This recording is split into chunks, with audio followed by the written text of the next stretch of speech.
কেন নামাজ পড়ো না ভাইয়া? এই বাপ, মুসলমানের বাচ্চা, কেন নামাজ পড়ো না? ছেলেরা আমার, কেন নামাজ পড়ো না? কেন নামাজ পড়ো না? মালিক আর কেমনে বললে নামাজ পড়তে? রাসূলুল্লাহ সাল্লাল্লাহু আলাইহি ওয়াসাল্লাম হাসরের ময়দানে জিজ্ঞাসা করবে, উম্মত, পিঠটা তায়েফের পাথরের আঘাতে চালনির মতো ছিদ্র বানায় ফেলছিলাম, ক্ষুধার কষ্টে পেটে পাথর বাঁধছিলাম, 3 মাস আমার ঘরের চুলায় আগুন জ্বলে নাই, আমি উম্মত দান দান শহীদ করে রক্তে ভাসে গেছি, 23টা বছর আমি কোনোদিন ঠিক মতো ঘুমাই নাই, এত কাঁদলাম, এত রক্ত ঝরাইলাম, বিনিময়ে তোর কলজাটা নরম করতে পারলাম না, তোর দিলটা নরম করতে পারলাম না উম্মত। আমি আর কত কাঁদলে তুই আমার কথা শুনতাম? আমি আর কত রক্ত ঝরাইলে আমি নবীর কথা মনে পড়তো? বলে কি বলবেন ভাই? বলেন কি জবাব হতে পারে তখন? আল্লাহ আল্লাহ আমাদেরকে বুঝ দান করেন। হযরত মাওলানা ইয়াহিয়া ইউনুসী দামাত বারাকাতুহুমুল আলিয়া, মাওলানা আপনাদের সামনে এতক্ষণ পর্যন্ত গুরুত্বপূর্ণ কথা বলতেছিলেন। এই সর্বশেষ যে কথাগুলো বলতেছিলেন, একটি গুরুত্বপূর্ণ হাদিস আপনাদের সামনে পেশ করলেন। আমি হাইটা আস্তে আস্তে শুনতেছিলাম। হাসরের ময়দানে আল্লাহ তাআলা তার বহু বান্দার আমল ধুলির মতো উড়ায় দিবেন, ছুঁড়ে ফেলে দিবেন। সাহাবায়ে কেরাম অবাক হয়ে জিজ্ঞেস করবেন, সাহাবীরা জিজ্ঞেস করছেন, ইয়া রাসূলুল্লাহ, তারা কারা? তো নবী সাল্লাল্লাহু আলাইহি ওয়াসাল্লাম বলছেন, প্রকাশ্যে তো তারা তোমাদেরই ভাই, তোমাদের সাথেই নেক আমল করত, কিন্তু যখন একাকী গোপনে, ওয়ালাকিন ইদা খালাউ বিমাহারিমিল্লাহ ইনতাহাকুহা, একাকী যখন কোনো গুনাহ নাফরমানি হারাম কাজ করার সুযোগ পেত, তো একাকী হওয়ার কারণে করে ফেলত। মনে মনে ভাবতো যে কেউ দেখে না, কেউ শুনে নাই, কেউ দেখে নাই, রাতের অন্ধকার, গোপন জায়গা, একাকী। তো এই কারণে আল্লাহর নাফরমানি করত। আর মানুষের সামনে বেশভূষা ধরত বুজুর্গি, মানুষের সামনে একদম ফরহেজগার, একাকী আল্লাহর নাফরমান। তো রাসূলুল্লাহ সাল্লাল্লাহু আলাইহি ওয়াসাল্লাম বলেন, এমন ব্যক্তির আমলগুলো আল্লাহ তাআলা ছুঁড়ে মারবেন, ধুলির মতো উড়িয়ে দেবেন। এটা মাওলানা বলতেছিলেন আপনাদেরকে। এজন্য এটা মনে রাখা চাই, মুসলমান মানে এই কথা দিলের মধ্যে ইয়াকিন রাখতে হবে, 24 ঘন্টা হার হালাতে, সকল অবস্থায় আল্লাহ আমাকে দেখে। কি বলেন? আল্লাহ আমাকে দেখে। আলাম ইয়ালাম বিআন্নাল্লাহা ইয়ারা, আল্লাহ তাআলা বলে, বান্দা তুমি কি জানো আমি কিন্তু সারাক্ষণ তোমাকে দেখি, সারাক্ষণ, রাতেও দিনেও, অন্ধকার অমাবস্যার রাতেও, পূর্ণিমার চাঁদের আলোর নিচেও, একাকীও গোপনেও প্রকাশ্যেও, সর্বাবস্থায় আমরা আল্লাহ তাআলার ইহাতা, আল্লাহ তাআলার বেষ্টনীর বাহিরে যাওয়ার কোনো সুযোগ আমাদের নাই। কোরআন শরীফে আছে, আল্লাহ তাআলা বলেন, ইয়া মা'শারাল জিন্নি ওয়াল ইনস ইন ইসতাতা'তুম আন তানফুযু মিন আকতারিস সামাওয়াতি ওয়াল আরদ ফানফুযু। সূরা আর রহমানের মধ্যে আছে। আল্লাহ তাআলা বলেন, হে জিন এবং মানুষ, যদি নাফরমানি করতেই মন চায় তো আমি আল্লাহর আসমানের সীমানা, জমিনের সীমানা ছেড়ে দাও, আমার সীমানার থেকে বেরিয়ে পড়ো, দেখো পারো কিনা।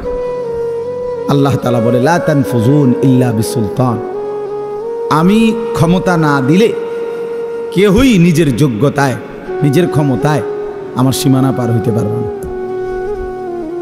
বুঝেন নাই? পারবে? আমরা আসলে পারমু না।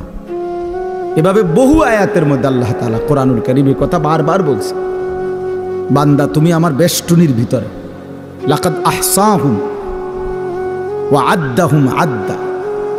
আল্লাহ তাআলা বলেন আমি বান্দাকে বেষ্টন করে আছি এবং তার পুরা জিন্দেগি গুনে গুনে রাখছি, গুনে গুনে রাখতেছি। একটা জাররা, একটা হিসাব বাদ যাবে না, বাদ যাবে না। আহসাহুল্লাহু ওয়া নাসু। আল্লাহ তাআলা বলেন বান্দা আমি গুনে রেখেছি, তুমি ভুলে গেছো। তোমার হয়তো মনে নাই তোমার পুরা হায়াত, আমি আল্লাহ তাআলা হিসাব করে রাখছি।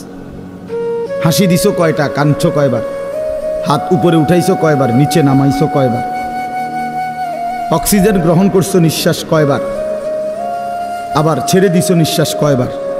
আল্লাহ তাআলা বলেন সব আমার ফেরেশতা হিসাবের মধ্যে লিখে রাখছে, সব হিসাব। এজন্য বাপ, এটা বহুতই জরুরি বিষয়। নিজেরে বুদ্ধিমান ভাবতে নাই, নিজেরে চালাক মনে করতে নাই। পৃথিবীর সবাইকে ফাঁকি দিলে কি হবে? আল্লাহকে ফাঁকি দেব কিভাবে? আল্লাহকে ফাঁকি দেব কিভাবে? আর বিচার তো আল্লাহ করবেন, ফায়সালা তো আল্লাহ করবেন। দুনিয়ার সবাই বলল ভালো, মালিক জানে আমি অসৎ, লাভ কি হবে? এই জন্য আমরা প্রত্যেকেই একাকী গুনার ব্যাপারে সতর্ক থাকি। যুবক ছেলে যারা আছো তোমরা ভাই, এটা তোমাদের মধ্যে বেশি দোস্ত। রাতের আধারে তুমি মনে করো কেউ দেখে না, এই জন্য তুমি সারা রাত মোবাইলের মধ্যে নাচ গান ছবি দেখো। দোস্ত আমার, মনে রাখো যে মালিকের চোখ দিয়ে দেখতেছো সে মালিক তোমারে দেখে। যার হাত দিয়ে মোবাইল চালাচ্ছ তিনি কিন্তু দেখেন, তিনি দেখেন। ওয়াকাফা বিদুনুবি ইবাদিহি খাবীরাম বাসীরা। আল্লাহ তাআলা বলেন আমার বান্দার সমস্ত গুনার হিসাব রাখার জন্য আমি আল্লাহ একাই যথেষ্ট, আমি একাই যথেষ্ট। বান্দা তুমি দেখবা আমি আল্লাহ তাআলার কাছে হাসরের ময়দানে যখন তোমার আমলনামা দেয়া হবে, নিজ চোখে তুমি দেখবা লা ইউগাদিরু সগীরাতান ওয়ালা কাবীরাতান ইল্লা আহসাহা। আল্লাহ তাআলা বলেন বান্দা নিজেই বলবে আল্লাহ ছোট কিংবা বড় আমার জীবনের কোনো কিছুই তো এই হিসাবের খাতার থেকে বাদ দেয় নাই, সবই তো উঠায় ফেলছে। কারে দিয়া লেখাইলে? একটা বিন্দু, একটা নিঃশ্বাস, একটা হাসি কান্না, ভালো মন্দ কিছুই তো বাদ দেয় না। এইভাবে নিখুঁত আমলনামা তৈরি করছে ফেরেশতা। এই ডান কাঁধে বাম কাঁধের ফেরেশতা এক সেকেন্ডের জন্য বিশ্রাম করে না। ফেরেশতার কোনো বিশ্রাম নেই, ফেরেশতার কোনো ক্লান্তি নেই। সৃষ্টিগতভাবেই তারা এমন। ফেরেশতা আল্লাহর হুকুমের বিরোধিতা করতেই পারে না, ফেরেশতা আল্লাহর হুকুমের অবাধ্য হইতেই পারে না, সিস্টেমে নাই। এই লাইটটা নিজে নিজে বন্ধ হইবার কোনো যোগ্যতাই নেই। এটা আমরা মানুষরা এটা সুইচ বন্ধ করতে হবে, অথবা ওই বিদ্যুৎ যেখানে চলে যায় সেখানেও তো সুইচ বন্ধ হয়। কিন্তু এইটা নিজে যে আমি 1 ঘন্টা ধরে জ্বলছি এখন একটু বন্ধ হই, এরকম কি ক্ষমতা আছে কি? নাই। ফেরেশতা এমন। এজন্য এটা মনে রাখা চাই। আমার বুঝলেও ভালো, আপনি বুঝলেও ভালো, বয়স্ক বাবারা বুঝলেও ভালো, নওজোয়ান সাথী তোমরা বুঝলেও ভালো। নিজেকে কোনোভাবেই চালাক মনে করতে নেই। আল্লাহ তাআলা বলেন বান্দা তুমি তোমারে বুদ্ধিমান ভাইব না। বুদ্ধিমান কোনো নাফরমান বুদ্ধিমান হয় না, খোদার কসম। আল্লাহ তাআলা বারবার কোরআনে বলছে কোনো বেঈমান, কোনো নাফরমান বুদ্ধিমান হয় না। তো বলে যে কাফের বেঈমানরা দুনিয়ার কত কিছু আবিষ্কার করছে না। আপনারা একটা জিনিস বুঝেন না, সহজ হিসাব হইল আল্লাহ তাআলা যখন যাকে দিয়ে যে কাজটা করাবেন তাকে ওই বুদ্ধি ওই মেধা আল্লাহ দিয়েই দেন। এই জন্য আপনি যদি বলেন যে বেটা ট্রাক আবিষ্কার করছে, বানাইছে মনে করে, তো এই ছোট্ট মোবাইলটা তো হে মনে এমনি বানাইতে পারবে, কারণ এত বড় ট্রাক যে বেটা বানাইতে পারছে, এবারটা কি আর এই মোবাইলটা বানাইতে পারতো না? কথা বোঝেন নাই? পারবে নাকি? এই তো এই ফাইল না, এটা তো ছুড়ো। এত বড় ট্রাক যেহেতু বানাইছে, উনি ইচ্ছা করলে তো মোটরসাইকেল এটা তার লাগে কোনো বিষয় না, এটা নিয়ে যুক্তির কথা বুঝছেন না? হিসাবটা না, এটা কোনো যুক্তি না। আল্লাহ তাআলা এক একজনের মাথায় এক একটা কি মেধা, যোগ্যতা আল্লাহ দিয়েছেন, আল্লাহ দিয়েছেন। এই জন্য আল্লাহ তাআলা কোরআনের কারিমে বলছে সমস্ত বেঈমান লা ইয়াকিলুন, এদের আকল নেই, লা ইয়াফকাহুন, এরা বুঝে না, এরা বুঝে না, লা ইয়ালামুন, এরা কিছুই জানে না। আল্লাহকে না চিনলে কিছুই চিনা হয় না। আল্লাহর কুদরত না দেখলে আল্লাহর কসম ওই চোখ কিছুই দেখে না। আল্লাহর কথা কানে না শুনলে ওই কান মূলত বধির, সেই কান আসলে শুনেই না।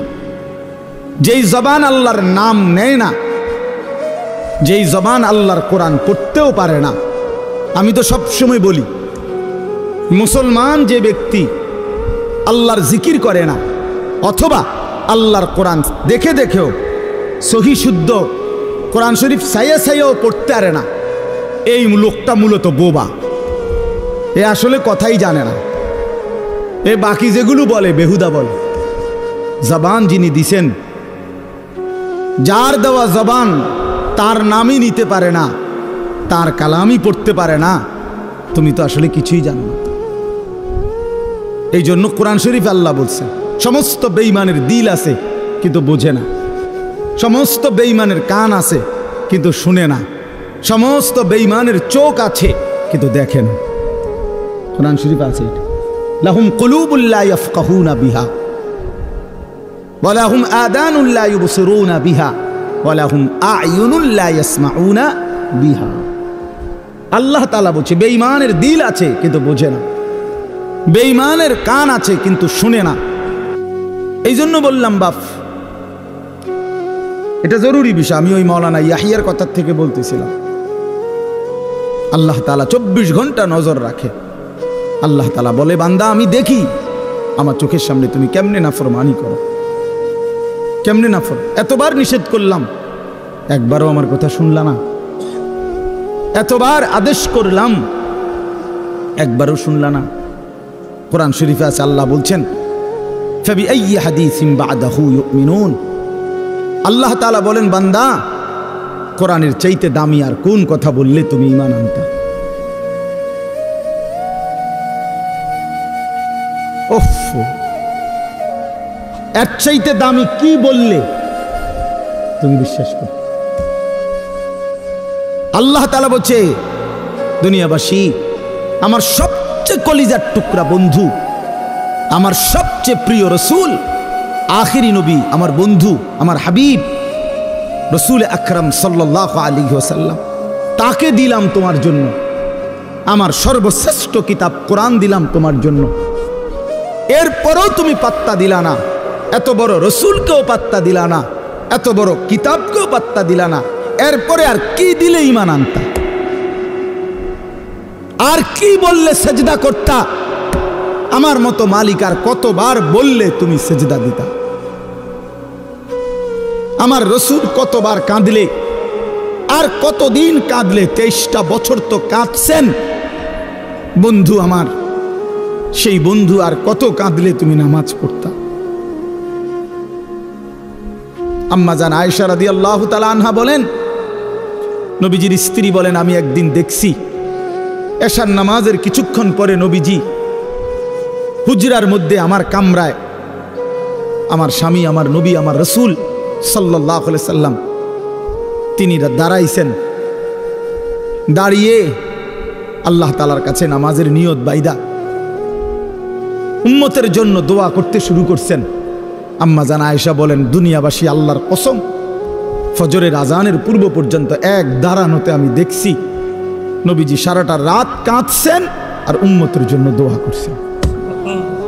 সারা রাত ছাড়া না। ইন তুআযিবহুম ফাইন্নাহুম ইবাদুক ওয়া ইন তাগফির লাহুম ফাইন্নাকা আনতাল আজিজুল হাকীম। এই দোয়াটা করছি, আল্লাহ আমার উম্মত আপনার বান্দা, আপনি বানাইছেন, যারে আপনি বানাইছেন তারে আপনি চাইলেই শাস্তি দিতে পারেন, এটা তো আমি জানি। আপনি শাস্তি দিলে আপনারে বাধা দিবে কে? কারণ আপনার গোলাম, আপনার বান্দা, আপনি বানিয়েছেন, আপনি মনিব, আপনি মালিক। কিন্তু ওয়া ইন তাগফির লাহুম, ওফ, নবীজি বলেন আল্লাহ কিন্তু এই বন্ধুর দিকে তাকাইয়া আপনি তো আমারে খুব ভালোবাসেন, আমার দিকে তাকাইয়া যদি আমার উম্মতরে মাফ করে দেন তাইলে আপনার বাধা দিবে কে?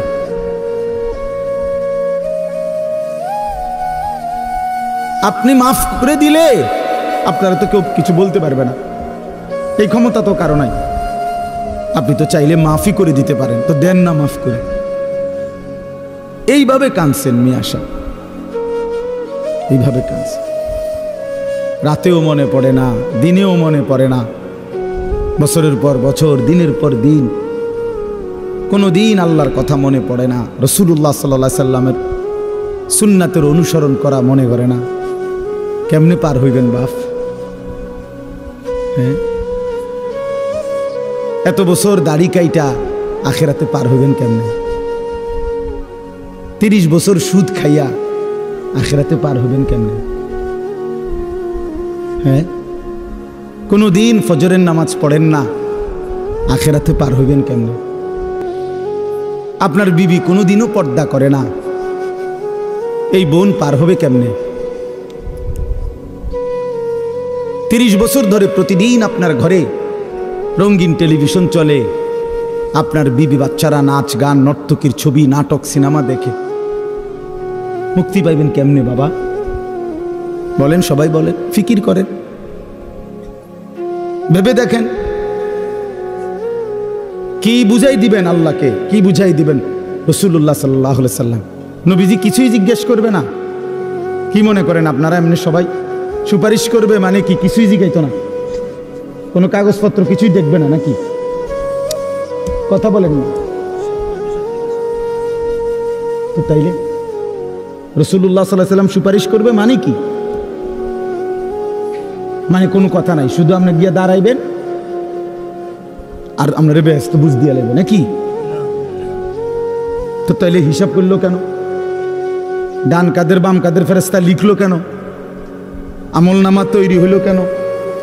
মিজানের পাল্লায় ওজন হবে কেন? হাসরের ময়দান, বিচারের ময়দান বলা হইল কেন? বুঝেন নাই কথা?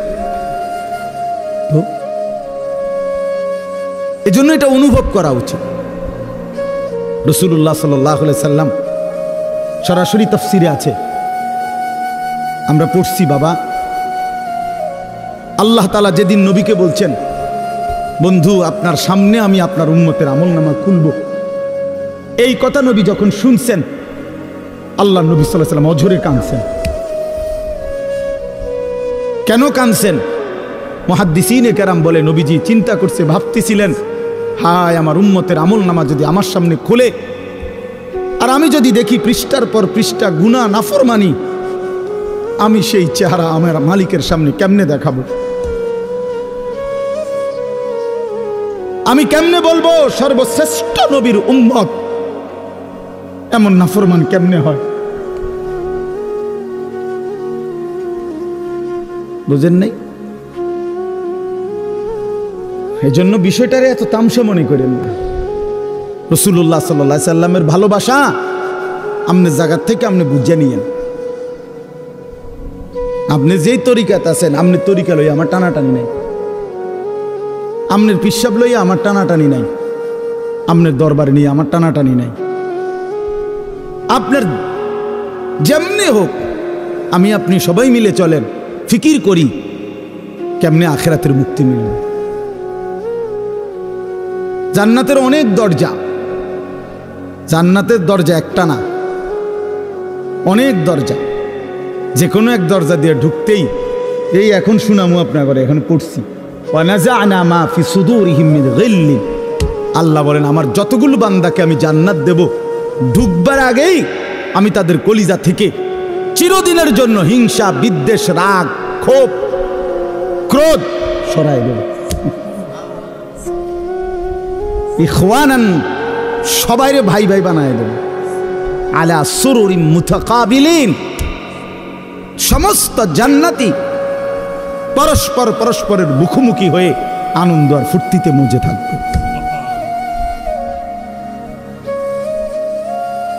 এই জন্য দোস্ত আমার, বন্ধু আমার, বাপ আমার, ফিকির চাই, ফিকির চাই। এ কথা দিল দিয়ে বুঝতে হবে। হাসলেও মরে যাবেন, কাঁদলেও মরে যাবেন। শরীর সুস্থ থাকলেও একদিন মৃত্যু হবে, রোগ শোকে পড়লেও মৃত্যু হবে।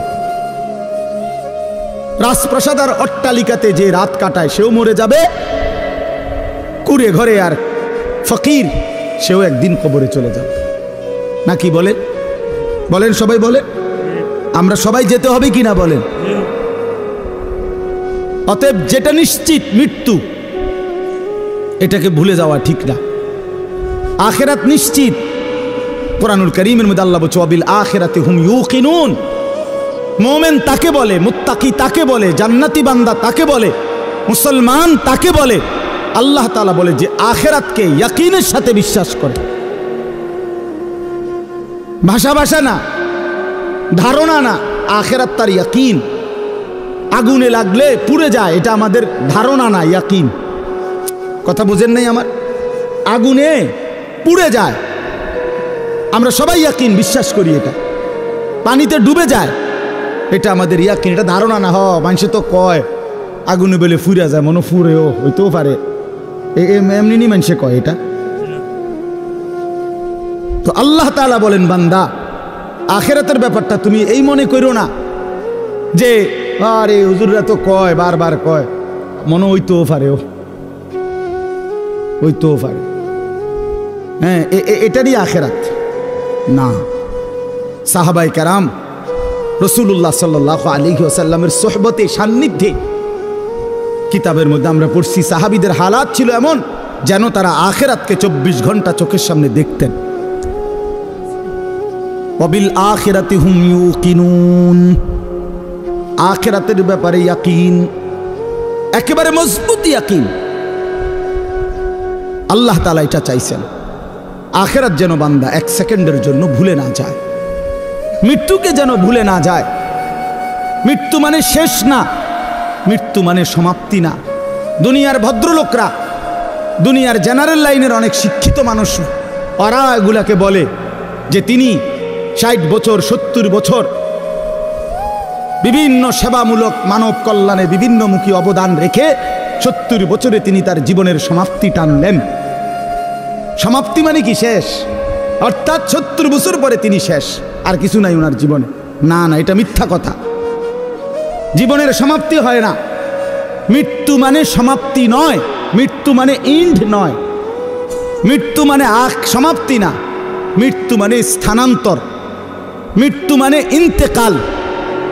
মানুষ কেবল স্থানান্তর হয়, মানুষ কোনোদিন শেষ হয় না, হয় না, হবে না, কোনোদিনও না, কোনোদিনও না। মানুষের কোনো শেষ নাই, মানুষের কোনো শেষ নাই, মানুষ কেবল স্থানান্তর হয়। হ্যাঁ, মাটি থেকে মানুষ বীর্যের ফোঁটা হয়, আল্লাহর কুদরতে বীর্যের ফোঁটা থেকে মায়ের জরায়ুতে যায়, মায়ের জরায়ু থেকে 9 মাসে ধীরে ধীরে পরিবর্তন হতে হতে একদিন মায়ের পেট থেকে মানব সন্তান হয়ে বের হয়, আবার পরিবর্তন হয়, আবার পরিবর্তন হইয়া কিশোর, যুবক, বৃদ্ধ অথবা তার আগেই কবরে চলে যায়। কবর থেকে আবার হাসরের মাঠে, হাসরের মাঠ থেকে আবার আমলনামা নিবে, আল্লাহর মুখোমুখি যাবে, মিজানের পাল্লার সামনে ওজনের জন্য যাবে, ফুলসিরাত পার হবে, জান্নাত কিংবা জাহান্নামে যাবে। তো জান্নাতে গেলেও, এই ভাই এই কথাটা বুঝলেই বুঝবেন, জান্নাতে গেলেও চিরস্থায়ী, জাহান্নামে গেলেও চিরস্থায়ী।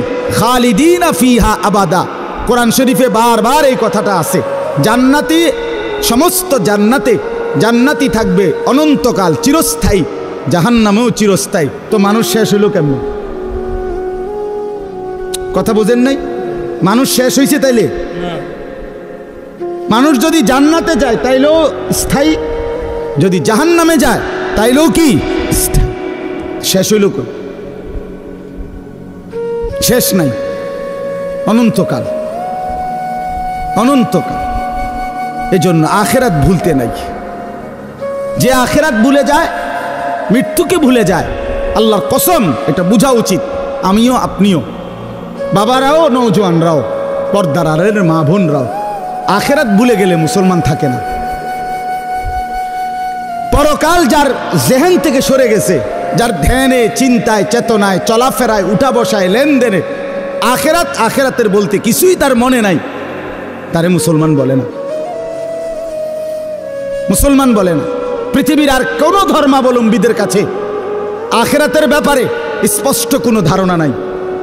হিন্দু ধর্মের অনুসারী যারা, তারা মনে করে মৃত্যুর পরে মানুষ আবার পুনর্জন্ম হয়, জন্মান্তর হিন্দু ধর্মের একটা গুরুত্বপূর্ণ বিশ্বাস তাদের। আবার পুনরায় জন্ম হয়। প্রথম জন্মে যদি সে ভালো কাজ করে, পরের জন্মে আপনার বড় তাদের উত্তম মানুষ, তাদের ধর্মে যারা মনে তাদের মতো হয়ে আসে। আর যদি প্রথম জন্মে মন্দ কাজ করে, পরের জন্মে বিভিন্ন জীব জন্তু কীট পতঙ্গের মতো হইয়া জন্ম নেয়। এইটা তাদের বিশ্বাস। ইয়াহুদি ধর্ম যারা, ইয়াহুদি, ওই যে ইসরায়েলের যে কুত্তারা মুসলমান মারে, ওই বেঈমানদের আকীদা হইল পরকালে যদি বিচার হয়ও, তাইলে আমাদের সর্বোচ্চ 40 দিন আমরা মুসা আলাইহিস সালামের কথা শুনি নাই, এই জন্য হয়তো 40 দিনে হালকা কিছু ফিটা টিটা দিতে পারে, এর বেশি দিবে না কাউরে। 41 দিনের দিন সব স্বর্গে চলে গেল। হ্যাঁ হ্যাঁ, এটা কোরআন শরীফে আছে। এটা এইভাবে খ্রিস্টানদের আকীদা হইল, এই যে সারা পৃথিবীর যত খ্রিস্টান ইউরোপের, তাদের কথা হইল আমরা পৃথিবীতে যত অপরাধই করি না কেন, আমাদের পরকালের সমস্ত অপরাধ মোচন করে আমাদেরকে স্বর্গে নিয়ে যাওয়ার জন্য আমাদের যেই ঈসা আল্লাহর পুত্র নাউজুবিল্লাহ, উনি রেডি হয়েছেন, উনি সমস্ত পাপ নিজের কাঁধে তুলে নিয়ে আমাদেরকে স্বর্গে দিয়ে দেবেন।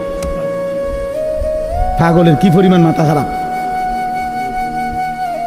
আমার এক হুজুরে বলতেন, আরে প্রথম মাথা খারাপ হইলে কয় পাগল, এরপরে আবার মাথা খারাপ হইলে কি করবে, তখন বলবে আর যে পাগলের মাথা খারাপ।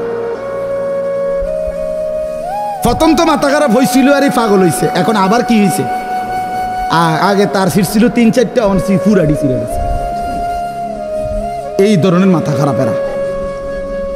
তাইলে বিশ্বাস করেন ভাই, পৃথিবীর কারো কাছে কবর, হাসর, মিজান, আমলনামা, আল্লাহর মুখোমুখি দাঁড়ানো, মিজানের পাল্লায় ওজন হওয়া, ফুলসেরাত, জান্নাত জাহান্নাম, বিচার আচার হিসাব কিতাব, এগুলো নিয়ে স্বচ্ছ, পবিত্র, সঠিক, বিশুদ্ধ ধারণা কারো কাছে নাই।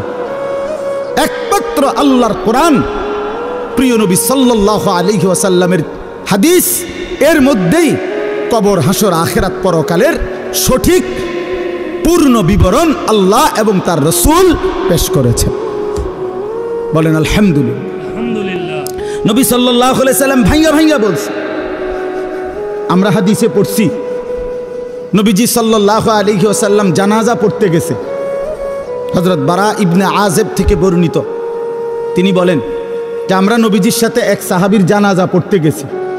তো যেখানে জানাজা হবে ওইখানে গিয়া দেখলো, নবীজি দেখলেন এখনো কবর খোঁড়া শেষ হয় নাই। ওয়ালাম্মা ইয়ালহাদ, কবর খোঁড়া এখনো শেষ হয় নাই, তাহলে আরো সময় লাগবে 20-25 মিনিট, কথার কথা।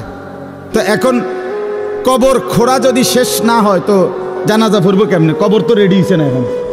তো নবীজি সাল্লাল্লাহু আলাইহি সাল্লাম সাথে সাথে ওইখানেই বসে গেছে। সাহাবীরা গোল হয়ে চারদিকে বসছে, ওই যারা জানাজা পড়তে আসছিল। আল্লাহ নবী সাল্লাল্লাহু আলাইহি সাল্লাম হাতের মধ্যে একটা লাঠি, মানে কাঠি, এই ছোট মনে করেন একটা কাঠির মতো কিছু নিয়া নবী সাল্লাল্লাহু আলাইহি সাল্লাম মাথা নোয়াইয়া ওই মাটির মধ্যে কিছুক্ষণ এরকম আঁকা আঁকি করছে। হযরত বারা সাহাবী বলেন, কোনো মানুষ চিন্তিত হইলে যেরকম নিজে নিজে যেরকম দাগ দেয়, মানে মনে করেন আপনি একটা কিছু গভীর চিন্তা করতেছেন, তো হাতের মধ্যে একটা চাবি আছে, দেখবে চাবিটারে সে ঘুরায়, অথবা একটা না একটা কিছু, মানে বোঝা যায় সে একটা কি আছে, চিন্তার মধ্যে আছে। তো সাহাবী বলেন যে ওই ছোট যে লাঠিটা এটা এরকম দাগ দিতেছে, আগ দিতেছে, আমরা বুঝতেছি যে গভীর কোনো চিন্তা করতেছে। এরপরে নবীজি বললেন সাহাবীদেরকে 3 বার, প্রথম বললেন ইস্তাইযু মিন আযাবিল কবর, সাহাবীরা আল্লাহর কাছে দিবানিশি কবরের আযাব থেকে পানাহ চাও, কবরের আযাব থেকে আল্লাহর কাছে মুক্তি চাও। 3 বার বলছে কথাটা। এরপরে নবীজি সাল্লাল্লাহু আলাইহি ওয়াসাল্লাম এক টানা লম্বা হাদিস 2 পৃষ্ঠার মতো বড় কিতাবে আল্লাহ নবী সাল্লাল্লাহু আলাইহি ওয়াসাল্লাম এই কোন ব্যক্তির নেককারের রুহু কেমনে কবজ হয়, নাফরমানের রুহু কেমনে কবজ হয়, এই 2টা থেকে শুরু করে কবরের পুরা ঘটনাটা আল্লাহ নবী সাল্লাল্লাহু আলাইহি ওয়াসাল্লাম বলছেন। সাহাবীরা মনোযোগ দিয়ে শুনছেন, চোখের পানি ফেলে কাঁদছেন।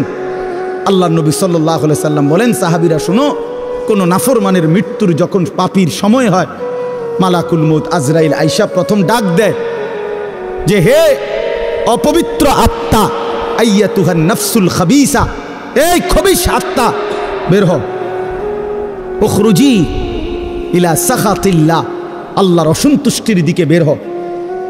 নবীজি বলেন নাফরমান পাপী আল্লাহর অবাধ্য, তার রুহুটা তখন বের হতে চায় না। মালাকুল মউত আজরাইল কলিজাটার মধ্যে খপ করে ধইরা রুহুটা কলিজা থেকে টান দিয়া ছিঁড়া ফেলে, ছিঁড়ে ফেললেই রুহুটা তখন এই কণ্ঠনালীর কাছে, এখানে কণ্ঠনালীর যে শেষ জায়গা, এখানে এসে আটকায়া যায়। এই কলিজার থেকে ছিঁড়া এখানে যখন আটকায়, আল্লাহ নবী সাল্লাল্লাহু আলাইহি সাল্লাম বলেন আর বের হতে চায় না। আজরাইল তখন কোনো কিছুকে টাইনা হেসরাইয়া ছিঁড়া, টাইনা টুইনা হেসরাইয়া যেভাবে বের করে, মালাকুল মউত আজরাইল ওই নাফরমানের রুহুকে এইভাবে টাইনা হেসরাইয়া ছিঁড়া ফাইরা তারপরে বের করে, তারপরে বের করে। এজন্য দোস্ত আমার, বন্ধু আমার, রাসূলুল্লাহ সাল্লাল্লাহু আলাইহি ওয়াসাল্লাম বিস্তারিত একেবারে জান কবজ থেকে শুরু করে বর্ণনা দিছেন। কোরআন শরীফ আল্লাহ বারবার বলছেন ফালাউলা ইযা বালাগাতিল হুলকুম, রব্বুল আলামিন বলে কোন নাফরমানের রুহু যখন ছিঁড়ে গিয়ে কণ্ঠনালীতে এসে পৌঁছে, ওয়া আনতুম হিনা ইদিন তানদুরুন, তোমরা আশপাশের আত্মীয় স্বজন তখন তার দিকে তাকিয়ে থাকো, ওয়া নাহনু আকরাবু ইলাইহি মিনকুম ওয়ালাকিন লা তুবসিরুন, আমি আল্লাহ তো তখন সামনেই থাকি কিন্তু তোমরা দেখো না। বলেন না, আল্লাহ বলেন আমিও দেখি, তোমরাও তাকায়া দেখো। তার রুহুটা বের হতে চাচ্ছে না, কণ্ঠনালীর কাছে আইসা আটকায়া গেছে। এরপর আল্লাহ বলেন ফালাউলা ইন কুনতুম গায়রা মাদিনিন, যদি তোমরা মনে করো কবর নাই, আখিরাত নাই, পরকাল বলতে কিছু নাই, তারজিউনাহা ইন কুনতুম সাদিকিন, যদি তোমাদের এই কথাটাই সত্য হয়, তাইলে এই নাফরমানের রুহুটা তার কণ্ঠনালীর থেকে টেনে তার কলজার মধ্যে ফিরাইয়া দাও, ফিরিয়ে দাও, দেখো না পারো কিনা।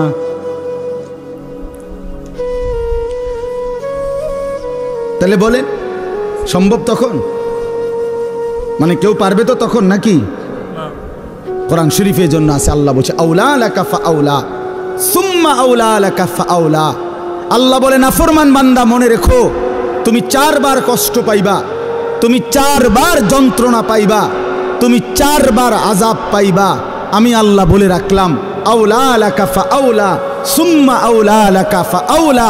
একবার জান কবজের সময় কষ্ট পাইবা, 2 নম্বরে কবরে কষ্ট পাইবা, 3 নম্বরে হাসরের ময়দানে কষ্ট পাইবা, 4 নম্বরে জাহান্নামে কষ্ট পাইবা,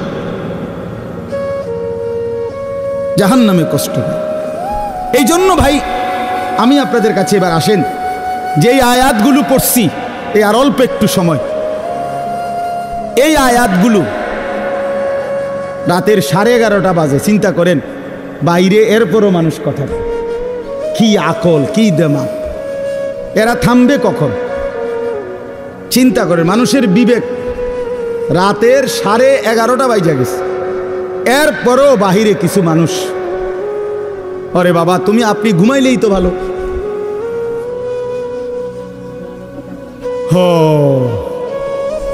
কোনো কথাই মানে আল্লাহর কথা কানের ধার দিয়েও যায় না। দুর্ভাগ্য, দুর্ভাগ্য। চলেন তো আমি বলতেছি, আখেরাতকে যদি কেউ ভুলে যায়, আর অল্প একটু আমার কথাটা শুনেন, আখেরাতকে কেউ ভুলে গেলে, যুবক ভাই তোমরাও শোনো ভাই, আখেরাতকে ভুলে গেলে সে আর মুসলমান থাকে না। মানুষ আখেরাতকে ভুলে গেলে মানুষ জানোয়ার হয়। দুনিয়ার কোনো আইন দিয়া, আরো কোনো আইন না, আরো পুলিশ, র্যাব, বিজিবি না, এর উর্ফে আরো 10টা বাহিনীও যদি পৃথিবীতে চালু করে, মানুষের থেকে মন্দ অভ্যাস, মানুষের গুনাহের প্রবণতা, মানুষের অপরাধের মানসিকতা কমবে না।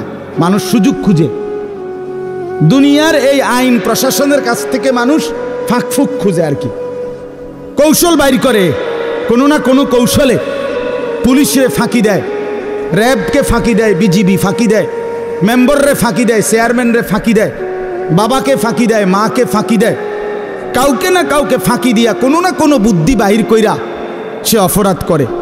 কিন্তু যার কলিজার ভিতরে আল্লাহর সামনে দাঁড়াইবার অনুভূতি, আখেরাত, পরকাল, নিজের বিচার, নিজের হিসাব, যে এ কথা দিল দিয়া বুঝে যে আমার 1 সেকেন্ড আল্লাহর আড়ালে না, আমার প্রতি নিঃশ্বাসের হিসাব দিতে হবে, প্রতি সেকেন্ডের হিসাব দিতে হবে, আল্লাহর কসম এই আখেরাতের বিশ্বাস যার কলিজায় যতটা মজবুত হয়ে বসে, তো ততটাই তার অপরাধ কমে যায়, আল্লাহর বন্দেগী বেড়ে যায়। আপনি যদি বলেন আমি হুজুরের মধ্যে, আপনি যদি বলেন হুজুর আমনের মধ্যেও অনেক গুনাহ আছে, আপনারাও হুজুরদের মধ্যে বহুত কি আছে, পাপ আছে, আমরা জানি, হ্যাঁ তো আমিও কই জানি, তো বুঝতে হবে আমার মধ্যে আখেরাতের ঘাটতি আছে, আপনার মধ্যে যেমন ঘাটতি। কথা বুঝছেন কি না বলেন? আমি কোনো বেহেশতের থেকে আইছি না, আমি আইছি সাবের বাজারের থেকে। বুঝছেননি আমার কথাটা? আমি এখন কি বেহেশতের থেকে আইছি? কে? আমি আইছি ক্যান্টনমেন্ট থেকে। তো আমি তো বেহেশতের থেকে আসি নাই, আমাকে হিসাবের জন্য যাইতে হবে। আপনি যেমন দাঁড়াবেন আমিও দাঁড়াবো, আপনাকে যেমন হিসাব দিতে হবে আমাকেও দিতে হবে। এই জন্য আখেরাত ভুলে গেলে এক মানুষের অপরাধ বেড়ে যায়, এক মানুষের বন্দিগি ছুটে যায়। কেন নামাজ পড়ে না? আখেরাত মনে নাই। কেন চুরি করে, জিনা করে, ব্যভিচার করে, মদ খায়, জুয়া খেলে? কেন সারা রাত যুবক সারা রাত উলঙ্গ ছবি দেখে, নর্তকীর নাচ দেখে, জিনা ব্যভিচারের দৃশ্য দেখে? মুসলমানের বাচ্চা হইয়া কোনোদিন খোদার 365 দিনের একটা বছরে কোনোদিন ফজরের নামাজ পড়ে না। মুসলমানের বাচ্চা এত বড় জানোয়ার কেন হইল? মুসলমানের ঘরে জন্ম নিয়া এত বড় হাইওয়ান কেমনে হইল?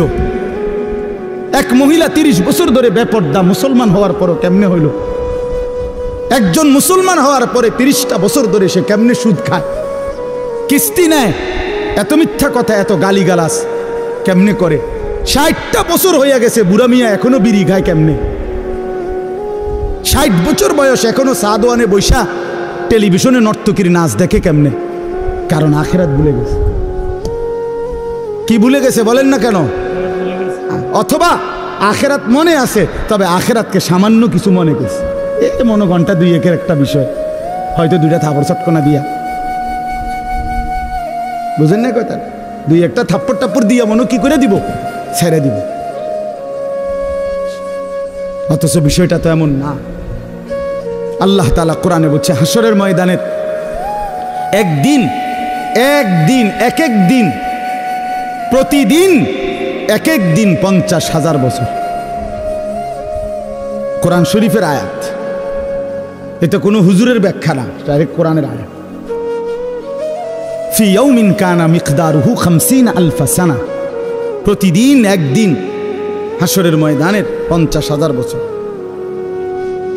50,000 বছর একটা প্রচণ্ড গরমের জায়গার মধ্যে আপনারই যদি 4টা ঘন্টা 5টা ঘন্টা চারিদিকে কোনো দরজা নাই, জানালা নাই, পুরা গরমের মধ্যে এই প্রচণ্ড গরমের সিজনে যদি বসায় রাখে 10টা ঘন্টা, আপনি তো পাগল হয়ে যাবেন। আপনি তো গরমে পাগল হয়ে যাবেন। তো 50,000 বছর একদিনে মাথার উপরে সূর্যটা থাকলে দোস্ত আমার কি হবে অবস্থা? পায়ের নিচের জমিন তামার মতো হলে কি হবে? আল্লাহ নবী সাল্লাল্লাহু আলাইহি সাল্লাম বলছেন, উম্মত 1 সেকেন্ডের জন্য এই এক পাও রাখতে যেটুকু জায়গা পায়ের তালু, এতটুকু জায়গার অতিরিক্ত কাউকে 1 সুতা জায়গা বেশি দেওয়া হবে না। মাউদাউ কাদামিন, শুধু পাও রাখবার জায়গাটাই হাসরের ময়দানে মিলবে। ডানে বামে সামনে পিছনে আর আগাইতেও পারবে না, পিছাইতেও পারবে না, এবং 1 সেকেন্ডের জন্য বসতে পারবে না। ইয়াউমা ইয়াকুমুন নাসু লিরাব্বিল আলামিন, দাঁড়িয়ে থাকতে হবে। মাথার উপরে সূর্য থাকবে, পায়ের নিচে জমিন তামার মতো, নড়াচড়ারও কোনো ডান বাম করার সুযোগ নাই। জাহান্নাম সামনে, ওয়াজি ইয়াউমা ইদিন বিজাহান্নাম। কোরআন শরীফ আল্লাহ বলছে হাসরের ময়দানে জাহান্নামকে সকলের সামনে এনে দাঁড় করানো হবে, জাহান্নামকে দেখবে। এই অবস্থায় কেমন হবে হালাত? আমি এবছর এই যে গত হজে আরাফার দিন, যেদিন হজের দিন, বিশ্বাস করেন হজের দিন আরাফাতের দিন মানে হজ্জের সময় ওই তাবুর বাহিরে দাঁড়াইয়া, খোলা আকাশের নিচে দাঁড়াইয়া দোয়া করা, এটা একটা সুন্নত, মানে নবীজির একটা আমল ছিল। নবীজি আরাফার দিন হজের দিন তাবুত থেকে সইরা আলগা হইয়া খালি আকাশের নিচে দোয়া করছেন লম্বা সময়। এই আমলটা করার জন্য বিশেষ করে এই বছরের হজে 2বার 3বার বাইর হইছি। কদ্দুর 2টা মিনিটও বিশ্বাস করেন মনে হচ্ছে যেন আগুনের গোলা মারতে আছে শরীরে। গরম কাহাকে বলে, একেবারে পুড়ে গেছে পাউডা পুরা। আমি বাড়িতে আসার পরও তো প্রায় 15-20 দিন আমার হাতের কোনো শোধ আসিল না, এত গরম ছিল এবছর। তো অথচ আমরা সবাই বিজ্ঞানিক গবেষণা কি যেন আমাদের থেকে সূর্য কত দূরে, কত জি আচ্ছা এই ধরেন না যে দূর দূরে, এই 2,86,000 কণ আর 30 লক্ষ মাইল দূরে কণ, যাই বলেন অনেক দূরে কিনা বলেন না, এই লক্ষ লক্ষ মাইল দূরে সূর্যের তাপে যদি এই অবস্থা হয়, তো মাথার উপরের সূর্যের কি অবস্থা হবে? কেন নামাজ পড়ো না ভাইয়া? এই বাপ মুসলমানের বাচ্চা, কেন নামাজ পড়ো না? ছেলেরা আমার কেন নামাজ পড়ো না? কেন নামাজ পড়ো না? মালিক আর কেমনে বললে নামাজ পড়তে?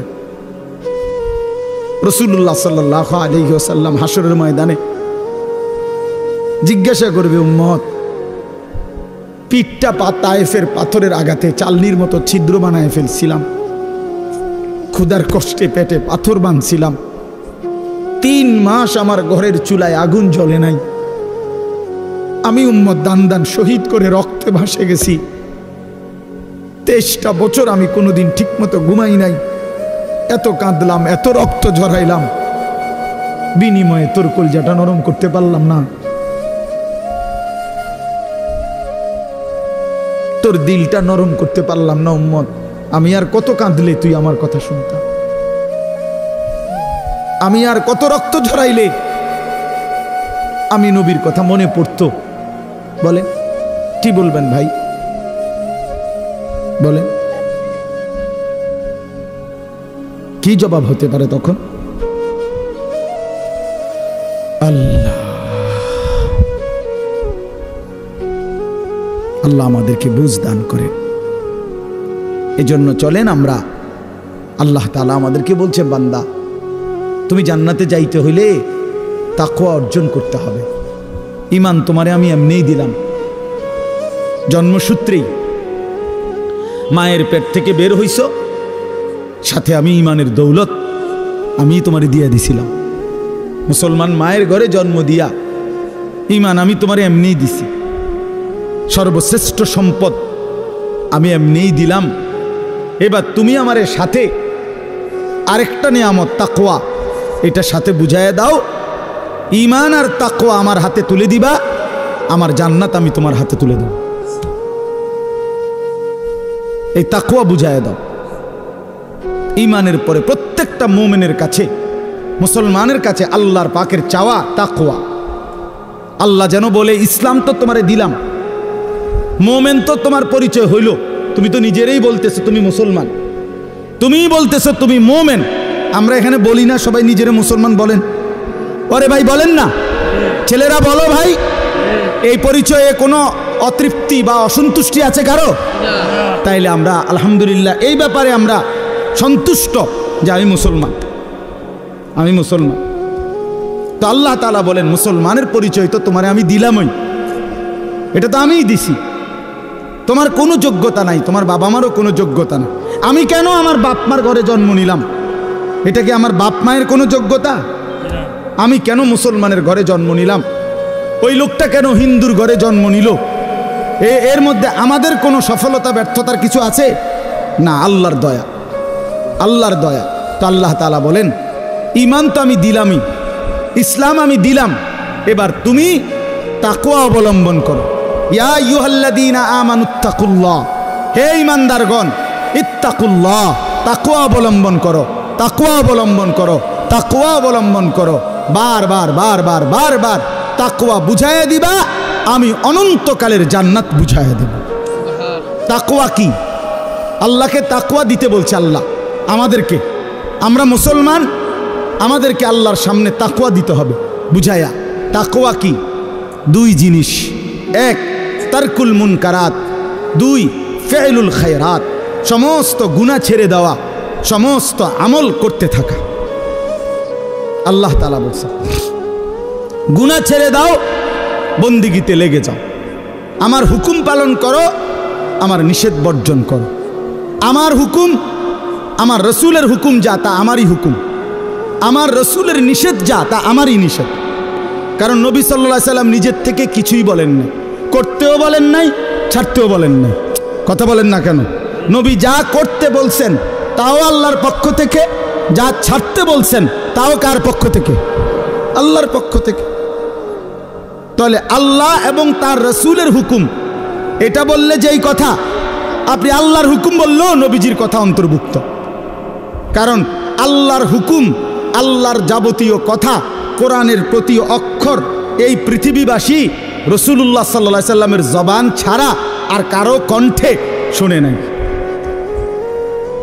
কথা বলেন, কোরআন শরীফের একটি অক্ষরও পৃথিবীবাসী অন্য কারো মুখ দিয়া প্রথম শুনে নাই। প্রতিটা শব্দ কোরআন শুনছে কার জবান দিয়া? রাসূলুল্লাহ সাল্লাল্লাহু আলাইহি সাল্লামের জবান দিয়া। নাজিল তো করছেন আল্লাহ, কিন্তু পুরা 30 পারা কোরআন আল্লাহ নবীজির সিনাত নাজিল করছে। এরপরে বলছেন আমনে কোন, আমনে কোন, তো নবীজি শুনাইছেন। এজন্য আল্লাহ তাআলা বলেন, বান্দা গুনাহ ছেড়ে দাও, নেক আমলে লেগে যাও। তাহলে তাকওয়া বলে গুনাহ বর্জন কর। বাফ কষ্ট হইতেছে আমি জানি, রাত হয়ে গেছে, আমি শেষ করতে চাচ্ছি। আমি আপনাদেরকে বুঝাই, আবারও বলি, মনে কষ্ট নিয়েন না। কোনো মুসলমান নামাজ পড়ে, সে নামাজি। কোনো মুসলমান রোজা রাখে, সে রোজাদার। কোনো মুসলমান হজ করছে, সে হাজি সাহেব। এগুলো ঠিক আছে, কিন্তু কোনো মুসলমান দিনদার, কোনো মুসলমান ফরহেজগার, কোনো মুসলমান আল্লাহওয়ালা, এইটা বলতে হইলে শুধু নামাজ, শুধু রোজা, শুধু যাকাত, শুধু জিকির যথেষ্ট নয়, বরং পুরা দিন মানা জরুরি। প্রতিটা হালাল আপনাকেই মানতে হবে, প্রতিটা হারাম আপনাকেই ছাড়তে হবে, আমারও ছাড়তে হবে, আমারও ছাড়তে হবে। সমস্ত ইবাদত করতে হবে। জিকির তো আপনি খুব করেন, মাশাআল্লাহ, অনেক নেকি, কিন্তু আপনার উপরে যে হজ ফরজ, রোজা তো আপনি মাশাআল্লাহ খুব রাখেন, কিন্তু আপনার উপরে যে যাকাত ফরজ সেটা কই? সেটা কই? আপনি নামাজ রোজা তো মাশাআল্লাহ খুব করেন, কিন্তু আপনার বউ বাচ্চার যে তাদেরকে নামাজ পড়তে বলা, তাদেরকে আল্লাহর ইবাদতের উপরে উঠাবার চেষ্টা করা, এটাও যে আপনার উপরে ফরজ দায়িত্ব, সেটা কই? আমনি দি ফুলারে কিছু কর না, তে আমনের ঘরে 16 বছরের এত বড় ডাকাত কোনোদিন নামাজ পড়ে না, একদিনও ফজরের নামাজ পড়ে না, আপনি এই ঘরে ঘুমান, আমনের ফুলাও এই ঘরে ঘুমায়, এত বড় জানোয়ার আমনের ঘরে ঘুমায় কেন? হ্যাঁ, এত বড় হাইওয়ান, এত বড় চতুষ্পদ জন্তু মুসলমানের ঘরে ঘুমায় কেন? এই নাফরমান কতদিন পরে নামাজ পড়বে বলেন? আপনার বিবি কত বছর পরে পর্দা করবে? আপনি যদি বলেন আমি কইছি তো শুনে না, কয়বার কইছেন? 950 বছর। তো নূহ আলাইহিস সালাম তো 950 বছর বলছে, আপনি যদি কইছেন সর্বোচ্চ 10 বার 50 বার, আর মনে করেন আপনি 50,000 বারে কইছেন, তো 50,000 বার বলার পরে অথবা 3 বছর বলছেন অথবা 10 বছর বলছেন, তো 10 বছর পরে আর বলতে হবে না, এই ছুটি আপনারে কে দিল? আমার কথাটা বুঝছেন? আমি যে হুজুর বিশ্বাস করেন, আমি তারে বলতে বলতে মনে 50,000 বার কইছি, তো আচ্ছা তো ঠিক আছে আমি ধরে নিলাম, বিশ্বাসও করলাম, তো 50,000 বার বলার পরে ছুটি, এই কথা আপনারে কে অনুমতি দিল? আছে এমন কোনো অনুমতি নাই। এই জন্য বাবাদেরকে বলি, সন্তানের, স্ত্রীর, ঘরের মানুষ যারা আপনার ছেলে মেয়ে বউ বাচ্চা, এদের ঈমানের ফিকির, আখিরাতের ফিকির, নামাজের ফিকির, ইবাদতের ফিকির, আল্লাহর কসম এটা হলো আপনার প্রথম প্রধান মূল দায়িত্ব। ভাত মাছ চাল ডাল, ঘর সংসার ফার্নিচার, বিদেশ কিংবা দেশ, চাকরি কিংবা ব্যবসা, দোকান কিংবা ভিট, ক্ষেত কিংবা খামার, এগুলোর ব্যবস্থা পারলে করলেন, না পারলে যদি না করতে পারেন, আল্লাহর কসম আখিরাতে কোনো জবাব দিতে হবে না। আপনার ছেলে মেয়ের জন্য যদি আপনি বিল্ডিং করে দিতে না পারেন, খাট বানায় দিতে না পারেন, তারে যদি আপনি বিদেশ না পাঠাইতে পারেন, এর জন্য হাসরে আপনি আটকাবেন না, কিন্তু তারে কেন নামাজ পড়তে বললেন না, সেজদা দিতে বললেন না, পর্দা করতে বললেন না, তারে কেন গুনাহ ছাড়াইতে চেষ্টা করলেন না, তারে কেন টেলিভিশন মোবাইল নাটক সিনেমার থেকে বাঁচাইতে চেষ্টা করলেন না, এই জন্য আপনি আল্লাহর কাছে জবাবদিহি করতে হবে। এই আমরা আমাদের চেষ্টা করলাম আপনার ঘরে বুঝায় করার জন্য। তো আল্লাহ তাআলা বলেন, বান্দা তাকওয়া বুঝায় দাও, আমার জান্নাত বুঝে নাও। গুনাহ ছেড়ে দিলে বলে হুজুর আমি সব পারমু কিনা, আপনি সব পারবেন কিনা, সব বলতে আপনি কয়টা বুঝছেন?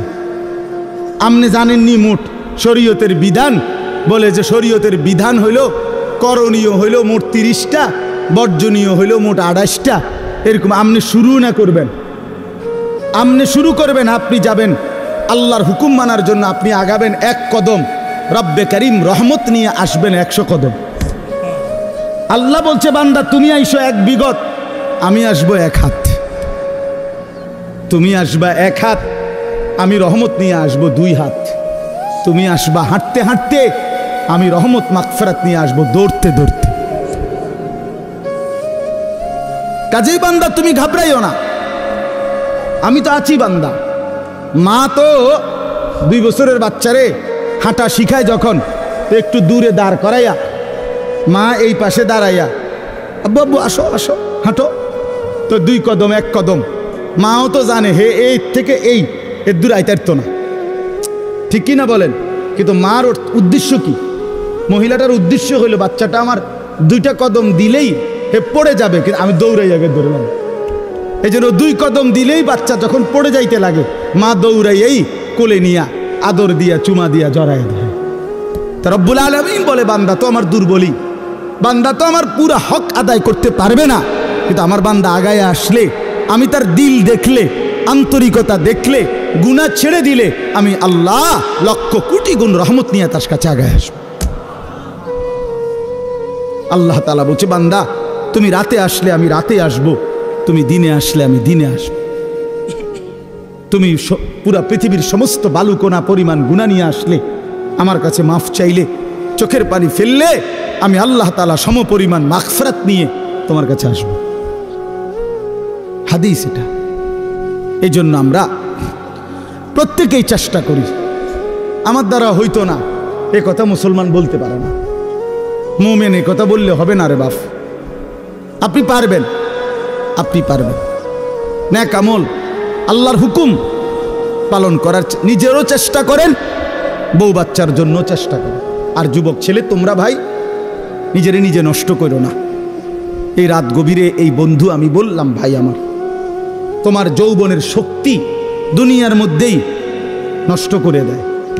আখিরাতের বরবাদি তো আছেই, দুনিয়ারও শক্তি, সামর্থ্য, যৌবন, যৌন শক্তি নষ্ট করে দেয়। এই জন্য দুনিয়াও কষ্ট হবে, আখিরাতও কষ্ট হবে।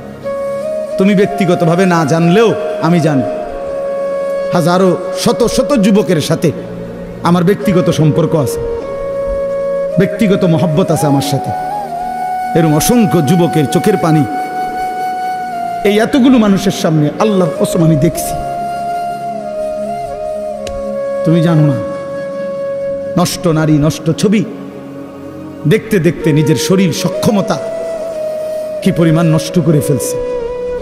নিজের হাত নিজের নাফরমানি গুনার মধ্যে ব্যবহার করে কি পরিমাণ বরবাদ করে দিছে। সারা রাত নিজের জীবন কি পরিমাণ শেষ করে দিছে। এখন একাকী নিভৃতে কাঁদে, মা জানে না, বাবা জানে না, পৃথিবীর কেউ জানে না, দুঃখে দুঃখে কাঁদে। আমি এমন শত শত যুবক আমাদের সাথে তো কথা বলে, কাঁদে, দোয়া চায়, কি করব বলে। তোমার কাছে তো কইতো না, তোমার কাছে বলবে কেন? আল্লাহ আমাদেরকে মাফ করে দেন। এই জন্য আমি অনেক ছেলে দেখা বললাম, দয়া করে নিজের আখলাক, নিজের চরিত্র নষ্ট করলে মানুষ আর মানুষ থাকে না। তো আল্লাহ তাআলা বলেন, এবার এই তর্জমাগুলো শুনেন, তাইলেই কথা শেষ। আল্লাহ তাআলা আমাদের কাছে তাকওয়া চায়। আল্লাহ বলে, আমারে মুত্তাকি পরিচয় দিয়া বুঝায় দাও তুমি মুত্তাকি, মানে তুমি গুনাহ ছেড়ে দিয়েছ, নেক আমল অভ্যস্ত ছিলা। আল্লাহ বলেন, এমন হলেই তুমি মুত্তাকি। ইন্নাল মুত্তাকিনা ফি জান্নাতি ওয়া উয়ুন, নিশ্চয়ই আমি আমার মুত্তাকি বান্দাদেরকে আমার অগণিত জান্নাতের মধ্যেই থাকতে দেব। ওয়া উয়ুন, এবং ঝর্ণা ধারা বেষ্টিত, নহর দ্বারা বেষ্টিত আমি আল্লাহ তাআলা জান্নাতেই তাদেরকে রাখতে দেব। সুবহানাল্লাহ। শর্ত হইল গুনাহমুক্ত জীবন, আল্লাহর বন্দিগিওয়ালা জীবন দেখাইতে হবে। জান্নাতে আল্লাহ বলেন, ফি জান্নাত, আমার অগণিত জান্নাতে থাকবা। অয়ুন, ঝর্ণা ধারা বেষ্টিত জান্নাত। এটা একটা সুন্দর কথা। মানে জান্নাতের মধ্যে 24 ঘন্টা আল্লাহ তাআলা জান্নাতি বান্দার জন্য 4টা নহর চালু রাখবেন। একটা হলো দুধের নহর, পানির নহর, মধুর নহর, মদের নহর। দুধের নদী, পানির নদী, মধুর নদী, মদের নদী। দুনিয়ার মদ না, জান্নাতের মদ। এই 4টা 24 ঘন্টা থাকবে।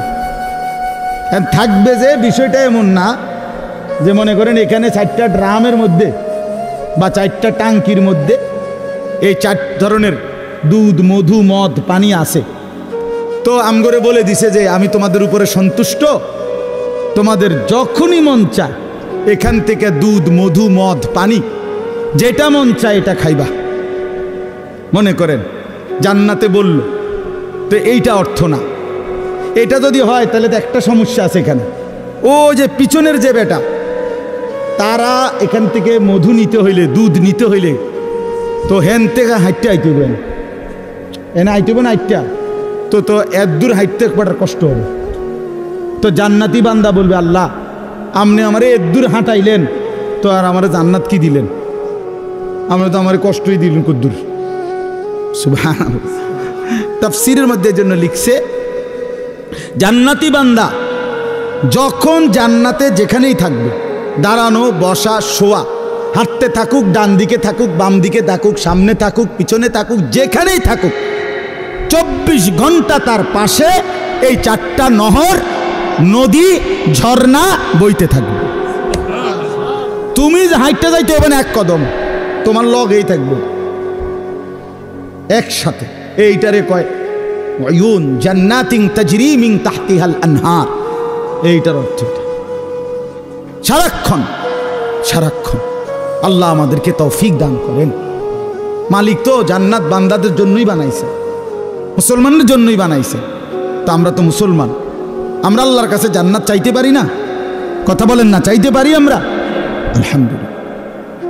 এরপরে আল্লাহ তাআলা বলেন উদখুলুহা বিসালামিন আমিনিন, আল্লাহর ফেরেশতারা বলবে হে আল্লাহর বান্দা, চির শান্তি এবং চির নিরাপত্তার সাথে জান্নাতে ঢোকো, আর কোনো দিন অশান্তি মিলবে না, আর কোনো দিন বিপদ মুসিবত আসবে না। চিরদিনের জন্য শান্তি, চিরদিনের জন্য নিরাপদ জায়গায় ঢোকো। 3 নাম্বার আল্লাহ বলেন ওই যেটা বলে ফেলছি, ওয়া নাযা'না মা ফি সুদুরিহিম মিন গিল্লিন, আমি আল্লাহ তাআলা প্রতিটা জান্নাতি বান্দা জান্নাতে ঢুকবার আগেই তার দিল থেকে হিংসা, বিদ্বেষ, রাগ, ক্রোধ এগুলা খুলে ফেলে দেব। ইখওয়ানান আলা সুরুরিম মুতাকাবিলিন, পরস্পর জান্নাতি বান্দা ভাই ভাই হবে। আরো মজার বিষয় এখানে বলছে, সকলেই যখন যে অবস্থায় থাকুক, দাঁড়াইয়া থাকুক, বসে থাকুক, শুয়ে থাকুক, 1 সেকেন্ডের জন্য জান্নাতি কেউ কারো পিছনে হবে না। বুঝছেন না? এই ভাই তো আপনার পিছনে, মনে করেন জান্নাতে আছে কিন্তু ওটা পিছনে বেড়ে গেছে, আপনারা পিছনে ওনারা সামনে, হোক না যা মনে করেন পুরোটাই এসি ঠিক আছে কিন্তু আপনি তো পিছনে। তো আল্লাহ তাআলা বলছে এমন হবে না। আপনারা এখন পিছনে পিছনে না, একজনের পিছনে একজন, তো মনে করেন এটা পুরোটাই জান্নাত কিন্তু এবারটা তো ফিসে পড়ে গেছে। সে যদি আবার কয় আচ্ছা জান্নাতে আছি ঠিক আছে কিন্তু আমি তো পিছনে, বুঝেন নাই কথা? তো আল্লাহ তাআলা বলেন আলা সুরুরিম মুতাকাবিলিন, না বান্দা এমন হবে না, বরং যখন দাঁড়িয়ে থাকো আর বসে থাকো আর শুয়ে থাকো পিছনে কোনোদিন হবে না। 24 ঘন্টা মুতাকাবিলিন, জান্নাতি বান্দা পরস্পর মুখোমুখি থাকবে। যদি বলেন এটা কিভাবে সম্ভব, তো ওইখানে গেলেই তো আমরা দেখব কেমন সম্ভব। সে সময় আপনি আমারে বুঝাই কইবেন এভাবে, আমিও আপনার বুঝাই কইব এই যে এভাবে যেমন হয়েছে।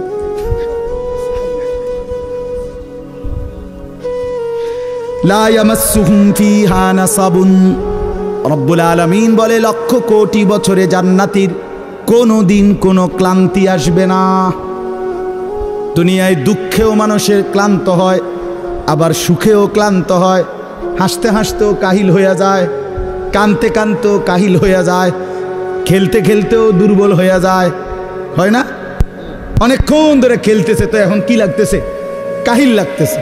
তো হাসতে হাসতেও কাহিল হয়, কানতে কানতেও কাহিল হয়। আল্লাহ বলেন জান্নাতি বান্দা যত সুখের মধ্যেই থাকুক না কেন 24 ঘন্টা কখনোই কোনো ক্লান্তি আসবে না।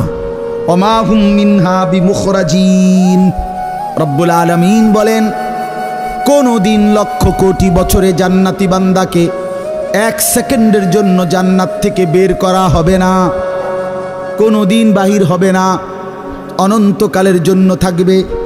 এবার শেষ কথা বন্ধু, নব্বি এই বাদি আন্নি আনাল গফুরুর রহিম।